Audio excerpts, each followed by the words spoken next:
Dear students, आज हम periodic property chapter में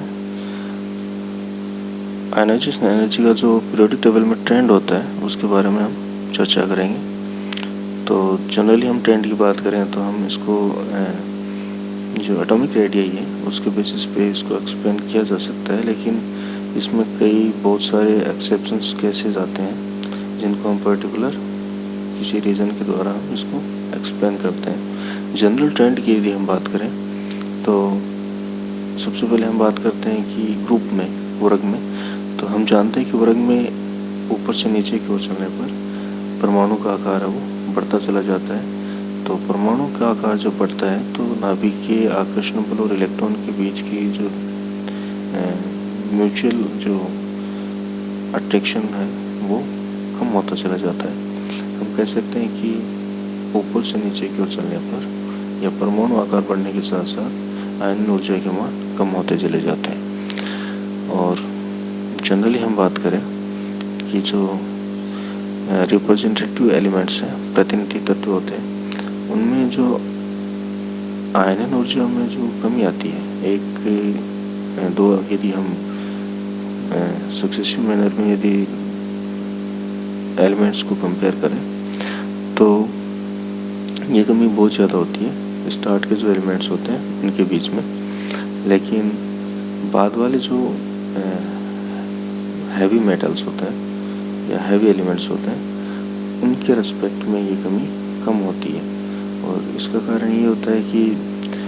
जो ऊर्जा स्तर है वो एक वर्ग में ऊपर से नीचे की ओर चलने पर उनमें जो डिस्टेंस है वो कम होती चली जाती है। तो अब हम बात करें जो ट्रांजिशन एलिमेंट्स हैं इनके रिस्पेक्ट में,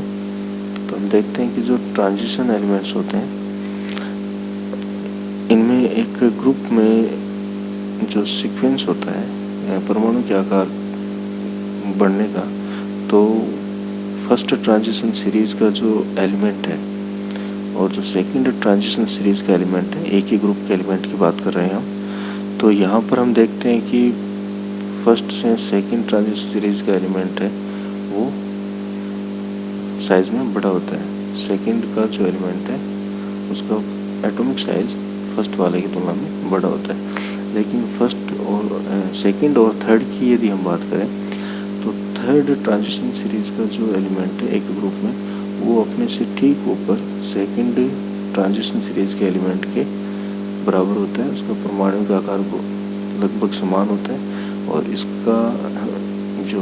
डिस्कशन है हमने एटॉमिक रेडियाई में किया था कि यहाँ पर लेंथेनाइट कॉन्ट्रैक्शन हो जाने के कारण जो लेंथेनम के बाद जो डीप ब्लॉक एलिमेंट आते हैं उनका आकार अपने ऊपर स्थित एलिमेंट के एटॉमिक साइज के लगभग बराबर होता है या उससे थोड़ा बहुत छोटा हो सकता है। तो इनमें हम कह सकते हैं कि आयनन ऊर्जा का मान पहले तो कम होता है, लेकिन दूसरे और तीसरे संक्रमण श्रृंखला के जो एलिमेंट हैं एक वर्ग में उनका आयनन ऊर्जा का मान लगभग समान होता है। अब हम बात करें आवर्त में आवर्तिता की या ट्रेंड्स इन पीरियड्स, तो हम जानते हैं कि एक आवर्त में यदि हम बाएं से दाएं चलते हैं तो नाभिक के जो आवेश होता है, जो इफेक्टिव न्यूक्लियर चार्ज होता है वो बढ़ता है और इसके बढ़ने के कारण परमाणु का आकार वो धीरे धीरे छोटा होता चला जाता है। तो हम कह सकते हैं कि एक आवर्त में लेफ्ट टू राइट चलने पर आयनन ऊर्जा के मान बढ़ते हैं, लेकिन कई जगह जो जनरल ट्रेंड है वो फॉलो नहीं हो पाता। तो यहाँ पर जो एक्सेप्शनल केसेस होते हैं इनको हम अलग से डिस्कस करेंगे। अब हम बात करें कि जो अलग अलग जो एलिमेंट्स हैं जैसे रिप्रेजेंटेटिव एलिमेंट्स प्रतिनिधि जिसमें एस और पी ब्लॉक होते हैं, और संक्रमण जिसमें डी ब्लॉक एलिमेंट होते हैं, और इनर ट्रांजिशन एलिमेंट्स जिसमें एफ ब्लॉक एलिमेंट्स होते हैं। तो इनके जो एक जो वृद्धि होती है आयनन ऊर्जा के मान में, वो इस प्रकार से होती है। सबसे ज़्यादा जो वृद्धि होती है वो होती है प्रतिनिधि तत्वों में, उसके बाद में संक्रमण तत्वों में, उसके बाद में इनर ट्रांजिशन एलिमेंट्स में। अब हम बात करें कि जो थर्ड ए ग्रुप एलिमेंट है और सेकंड ए ग्रुप एलिमेंट है, इनको यदि हम कंपेयर करें आवर्त के अनुरूप, तो हम देखते हैं कि जो बोरोन एलिमेंट है इसके लिए आयनन ऊर्जा का मान बेरिलियम की तुलना में कम होता है और एल्यूमिनियम के लिए आयनन ऊर्जा का मान मैग्नीशियम की तुलना में कम होता है। और इसको हमने पहले डिस्कस किया था कि जो एस एटॉमिक ऑर्बिटल्स का जो पेनिट्रेशन पावर होता है या भेदन क्षमता होती है वो पी की तुलना में ज़्यादा होती है। तो एस ऑर्बिटल से इलेक्ट्रॉन निकालना काफ़ी हार्ड होता है, मुश्किल होता है। तो आयनन ऊर्जा के मान इनके लिए अधिक होंगे। और साथ में हम कंपेयर करें जो थर्ड ए ग्रुप के एलिमेंट्स हैं गैलियम, इंडियम और थैलियम, इनको हम आवर्त के अनुरूप जिंक, कैडमियम और मरकरी के साथ कंपेयर करें तो हम पाते हैं कि जो जिंक, कैडमियम, मरकरी है उनके लिए आयनन ऊर्जा के मान गैलियम, इंडियम, थैलियम की तुलना में अधिक होते हैं। और इसका रीज़न ये होता है कि एक रीज़न तो ये होता है कि जिंक, कैडमियम और मरकरी से जो इलेक्ट्रॉन अब रिमूव होगा या आइसोलेट होगा वो एस ऑर्बिटल से होता है, जबकि इनके लिए जो इलेक्ट्रॉन रिमूव होगा या आइसोलेट किया जाएगा वो पी ऑर्बिटल में एग्जिस्ट करता है। तो यहाँ पर एक तो पेनिट्रेशन पावर जो इफेक्ट है वो काम करेगा और साथ में हम ये कह सकते हैं कि जो जिंक, कैडमियम, मरकरी के केस में यदि हम इलेक्ट्रॉनिक विन्यास की बात करें तो ये कम्प्लीटली फील्ड इलेक्ट्रॉनिक विन्यास होता है। और हम जानते हैं कि हाफ फील्ड और फुली फील्ड जो कॉन्फ़िगरेशंस होते हैं वो अन्य की तुलना में अधिक स्टेबल होते हैं। आगे हम बात करें नेक्स्ट एक्सेप्शनल केस की, तो यहाँ पर हम देख रहे हैं कि जो सिक्स्थ ए ग्रुप के एलिमेंट है और फिफ्थ ए ग्रुप के एलिमेंट है, इनको हम आवर्त के अनुरूप यदि कंपेयर करते हैं तो इनका जो जनरल ट्रेंड होता है वो पहले तीन एलिमेंट्स में अलग होता है, अकॉर्डिंग टू जनरल ट्रेंड नहीं होता। तो हम बात करें नाइट्रोजन को कंपेयर करें ऑक्सीजन के साथ और फॉस्फोरस को कंपेयर करें हम सल्फर के साथ और आर्सेनिक को हम कंपेयर करें सेलेनियम के साथ, तो हम देखते हैं कि जो फिफ्थ ए ग्रुप के जो एलिमेंट्स हैं इनका जो इलेक्ट्रॉनिक विन्यास होता है वो हाफ फील्ड होता है। तो और यहाँ पर जो ऑक्सीजन, सल्फर, सेलेनियम है इनका इस प्रकार का विन्यास नहीं पाया जाता। तो हम कह सकते हैं कि जो हाफ फील्ड कॉन्फ़िगरेशन ज़्यादा स्टेबल होने के कारण यहाँ पर इनके आयनन ऊर्जा के मान है फिफ्थ ए ग्रुप के एलिमेंट्स के लिए वो सिक्स्थ ए ग्रुप के एलिमेंट्स की तुलना में अधिक होता है। लेकिन ये जो हाफ फील्ड जो फैक्टर है ये बाकी के जो ग्रुप में नीचे वाले जो एलिमेंट्स हैं यहाँ पर ये इफेक्ट या फैक्टर ये डाइल्यूट हो जाता है, वर्क नहीं करता। तो यहाँ पर जो जनरल ट्रेंड है वो उसके अकॉर्डिंग कंपैरिजन किया जाता है। तो हम यदि बाद वाले दो एलिमेंट्स को कंपेयर करें कि जो एंटीमनी को हम करें टेलुरियम के साथ और बिस्मुथ को हम करें पोलोनियम के साथ, तो हम देखते हैं कि जो सिक्स्थ ए ग्रुप के जो एलिमेंट है टेलुरियम और पोलोनियम, इनके लिए आयनन ऊर्जा के मान एंटीमनी और बिस्मुथ की तुलना में ज़्यादा होता है। और इसका रीज़न ये होता है कि यहाँ पर जो जनरल ट्रेंड है लेफ्ट टू राइट चलने पर इफेक्टिव न्यूक्लियर चार्ज बढ़ता है और इफेक्टिव न्यूक्लियर चार्ज बढ़ने के कारण आयनन ऊर्जा का मान बढ़ता है, क्योंकि यहाँ पर जो हाफ फील्ड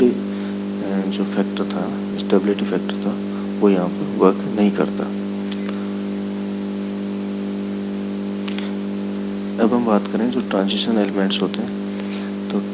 ट्रांजिशन और जो इनर ट्रांजिशन एलिमेंट्स होते हैं इनमें जो इनकमिंग न्यू इलेक्ट्रॉन होता है, जब हम इलेक्ट्रॉनिक विन्यास लिखते हैं तो जो अंतिम इलेक्ट्रॉन इनमें भरा जाता है वो n-1 d transition elements case में और n-2 f inner transition elements के केस में इनमें भरा जाता है। और हम जानते हैं कि जैसे जैसे आंतरिक कोशों में यदि आंतरिक कक्षों में इलेक्ट्रॉन भरे जाते हैं तो इनका शिल्डिंग इफेक्ट ज़्यादा होता है, और शिल्डिंग इफेक्ट ज़्यादा होने के कारण जो परमाणु का आकार कह दीजिए या परमाणु के आकार के रेस्पेक्ट में यदि हम आयनन ऊर्जा की बात करें तो आयनन ऊर्जा कह दीजिए इनमें बहुत कम परिवर्तन आता है एक आवर्त में। अब हम बात करते हैं कि आयनन ऊर्जा के आधार पर हम जो केमिकल बिहेवियर होता है उसको किस प्रकार से एक्सप्लेन कर सकते हैं, या आयनन ऊर्जा के एप्लीकेशंस अनुप्रयोग क्या क्या होते हैं। तो सबसे पहला जो एप्लीकेशन है वो है नेचर ऑफ बॉन्डिंग मॉलिक्यूल्स। इसको समझने के लिए हम सबसे पहले बात करेंगे जो फर्स्ट ए ग्रुप के जो एलिमेंट्स होते हैं। हमें पता है कि जैसे हम सिंपल एग्जांपल लें सोडियम क्लोराइड, तो यहाँ पर जो सोडियम जो कैटायन है ये फर्स्ट ए ग्रुप का एलिमेंट है, और हम जानते हैं कि जो फर्स्ट ए ग्रुप के जो एलिमेंट हैं इनके लिए आयनन ऊर्जा के मान काफ़ी कम होते हैं क्योंकि लेफ्ट टू राइट जाने पर बढ़ते हैं। तो जो इलेक्ट्रॉन को आसानी से त्याग देता है या जिससे हम इलेक्ट्रॉन आसानी से निकाल लेते हैं, इस प्रकार के जो एलिमेंट्स होते हैं वो बाय नेचर मेटेलिक होते हैं, मेटल्स होते हैं, और इनके द्वारा जो कंपाउंड फॉर्म किए जाते हैं वो आयनिक नेचर के होते हैं। और जिन एलिमेंट्स के लिए आयनन ऊर्जा के मान बहुत ज़्यादा होते हैं उनके द्वारा इलेक्ट्रॉन आसानी से नहीं त्यागे जाते, और इनके द्वारा जो कोवलेंट कंपाउंड्स हैं या कोवलेंट मॉलिक्यूल्स हैं वो फॉर्म होते हैं, और